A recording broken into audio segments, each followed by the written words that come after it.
Hai nagaan koo iddoo fi haala gola jirtan hunduma keessatti isiniif haa baay'atu akkam jirtanii nagaa keessanii an nagaa godhaa galanni waaqayyoof haa ta'u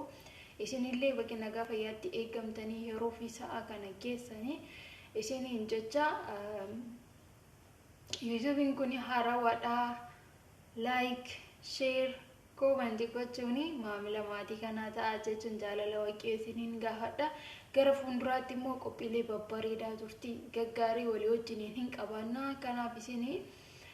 akka isaan ta'uuf subscribe gochuuni maatii ta'aa isiniin jechuu jaalala.